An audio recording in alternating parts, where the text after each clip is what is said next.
ముఖ్యమంత్రి జగన్మోహన్ రెడ్డి గారు రేపటి రోజున భీమవరం నియోజకవర్గంలో పర్యటన చేస్తున్నారు. చాలా సంతోషం. ఒక ముఖ్యమంత్రి ఒక ప్రాంతానికి వచ్చినప్పుడు ఆ ప్రాంత ప్రజలకి ఒక ముఖ్యమంత్రి స్థాయిలో ఏదో హామీలు వస్తాయి, అలాగే అక్కడ అభివృద్ధి కోసం కానీ అక్కడ జీవనం కోసం కానీ అన్నీ కూడా వస్తాయని ఒక సంతోషం వ్యక్తం చేస్తారు. కానీ ఈ జగన్మోహన్ రెడ్డి అనే ముఖ్యమంత్రిని, వైసీపీ ప్రభుత్వాన్ని భీమవరం నియోజకవర్గ ప్రజల తరఫున రాష్ట్ర తెలుగుదేశం పార్టీ కార్యదర్శిగా నేను ఒక 12 ప్రశ్నలు సంధిస్తున్నానని, ఈ 12 ప్రశ్నలకి ఆయన సమాధానం చెప్పాలి. ఈ 12 ప్రశ్నలు, ఈ 12 విషయాలు ఆయన ఎందుకు చేయలేకపోయారు? పాదయాత్రలో కానీ ఆయన ఎలక్షన్ ప్రచారంలో కానీ భీమవరం వచ్చినప్పుడు ఈ భీమవరం నియోజకవర్గానికి ప్రజలు ఇచ్చిన హామీ ఏమైంది? ఈ హామీ కోసం ప్రశ్నించడం వస్తే ఇవాళ మీడియా మిత్రులందరికీ నమస్కారం. మీ అందరికీ ఇవాళ ఈ కార్యక్రమం పెట్టడం జరిగింది. ఇందులో కనుక ఏదైనా తేడా ఉంటే ప్రజల తరఫున, ఈ ప్రజా సంఘాల తరఫున నేను ఆయనతో చర్చించడానికి రెడీగా ఉన్నాను. అది ఇందులో మరి టిడ్కో గృహాలు తెలుగుదేశం ప్రభుత్వం ఆయనలో 8,335 గృహాలు కట్టి మేము ఆ రోజు 2,000 గృహప్రవేశాలు చేసాము.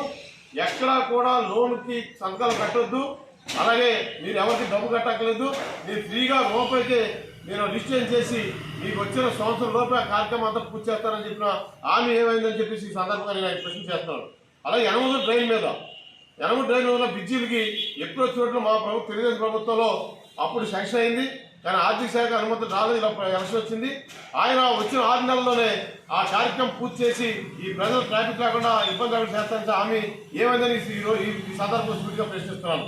అలాగే భీమవరం పట్టణంలో డంపింగ్ యార్డ్ వచ్చిన 3 నెలల్లోనే పూర్తి చేసి ఈ చెత్త ఈ శానిటేషన్ శుభ్రం చేస్తానని చెప్పిన హామీ ఏమైందని సందర్భంలో తెలియజేస్తాను.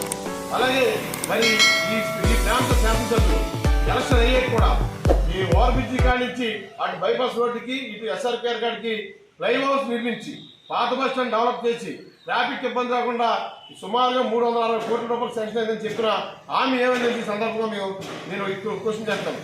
ఆక్వా రైతులు ఎక్కువగా ఉండే భీమవరం ప్రాంతంలో రూపన్నరకే యూనిట్ ధర ఇస్తారని చెప్పి జోన్ విధానం తీసుకొచ్చి, ప్రాంతాల విధానం తీసుకొచ్చి ఇన్ని ఎకరాలకు ఇస్తారని చెప్పేసి ఆక్వా రైతులు మోసం చేసి ఈ ప్రజల రైతుల యొక్క ఇబ్బందులు పెట్టిన ఈ మోసం ఎత్తి చేసినారని చెప్పి సందర్భం అడుగుతున్నాను.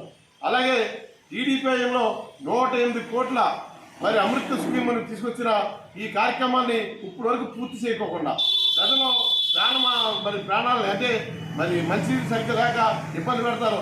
ఆ హామీ ఏమైంది ప్రశ్నిస్తున్నాను. అలాగే మంచినీటి చెరువు 101 ఎకరాల మంచి చెరువు ఉంది. దాని పక్కన ఎస్ఎస్ ట్యాంక్ తవ్వడం కోసం 62 ఎకరాల స్పేర్ ఉంటే దాన్ని ఇళ్ల పట్టాలు చూపించి చెరువు తవ్వకుండా ఈ ప్రాంత ప్రజల యొక్క మరి ఇల్లు అక్కడ ఇష్టం వల్ల అది ఎంత కలుషితం అయ్యి ఇక్కడ ఆరోగ్యం ఇబ్బంది పెట్టే పరిస్థితి తీసుకొచ్చారు. ఇది తప్పు కాదా? ఈ ప్రజల ప్రాణాలు ఈ ఆరోగ్యం దగ్గర మాట్లాడుకునే అవకాశం మీకు ఎవరిచ్చారని చెప్పి సందర్భంగా తెలియజేస్తాను. అలాగే భీమవరం ప్రభుత్వ ఏరియా ఆసుపత్రి తెలుగుదేశం హయాంలో 6,50,00,000 మేము దాన్ని డెవలప్ చేసి 100 పడగలకు జీవో తెస్తే దాన్ని డెవలప్ చేయకుండా ఆ కార్యక్రమం ఆఫ్ చేసి ఈ హాస్పిటల్ ఎక్కడో సుమారు టౌన్కి 5-6 కిలోమీటర్ల దూరంలో పెట్టి తీసుకెళ్తారని ప్రజల్ని ఇబ్బంది పెట్టే పరిస్థితులు ఎదురు తీసుకొస్తారని చెప్పి ఈ సందర్భంగా మేము తెలియజేస్తాం. అలాగే భీమవరం 8 డ్రైన్లు పేద ప్రాంత ప్రజలందరూ కూడా ఈ కలుషితాన్ని ఆపమని చెప్పేసి మరి వాళ్ళు చంద్రబాబు నాయుడు గారిని ఆ రోజు ముఖ్యమంత్రిగా అభ్యర్థిస్తే 100 కోట్ల రూపాయలతో అది అంతా శుభ్రం చేసే విధంగా ఒక కార్యక్రమం చేసాం మేము. అది ఈ ప్రభుత్వం ఎందుకు నిలుపుదల చేసే సందర్భంగా మేము పూర్తిగా ప్రశ్నిస్తాం. అలాగే ఏ రాష్ట్రంలో తెలుగుదేశం జనసేన అక్కడ ఉమ్మడిగా ఎంపీపీ జడ్పీటీసీ గెలిచిన కానించి వైసీపీ ప్రభుత్వం అక్కడ పరిపాలన లేకుండా, అభివృద్ధి లేకుండా ఆ మండలాన్ని నిర్లక్ష్యం చేస్తుంటే అక్కడ ప్రజలతో మీరు ఆటలాడుకుంటూ సమవేళని సందర్భంలో ప్రశ్నిస్తున్నాం.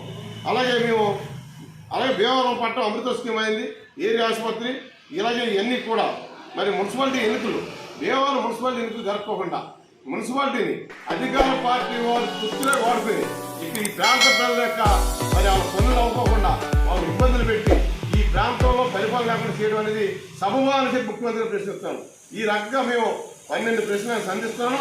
రేపు భీమవరం వస్తామైనా ఈ ప్రజలకి 12 ప్రశ్నలకు సమాధానం చెప్పి ఈ భీమవరం నుంచి భీమవరం ప్రజలకు ఆయన చేసి పని ఏంటో ఎలా అని చెప్పేసి ఈ సందర్భంగా మేము ప్రశ్నిస్తూ రాబోయే రోజుల్లో తెలుగుదేశం పార్టీ కానీ, జనసేన పార్టీ కానీ, అలాగే బీజేపీ కానీ, కమ్యూనిస్ట్ కానీ అందరూ కూడా అఖిలపక్షంగా ఏర్పడి ఈ వైసీపీ ప్రభుత్వం వైసీపీ నాయకులు చేసే పనులను ఎండగట్టి ఈ భీమవరం నియోజకవర్గానికి రాబోయే రోజుల్లో జగన్మోహన్ రెడ్డి బుద్ధి వచ్చే విధంగా మేము కార్యక్రమం చేస్తాం. దీని మీద సవాలు చేస్తున్నాను. నేను మీకు ఎవరు దమ్ముంటే తప్పు నేను మాట్లాడుంటే కనుక మీ వేదికలోకి వస్తాను. నేను అనుమతించండి, నేను చర్చిస్తాను ముఖ్యమంత్రి గారితో భీమవరం నియోజకవర్గ ప్రజల ఇబ్బందుల కోసం చెప్పి సందర్భంగా సవాల్ చేస్తున్నాను.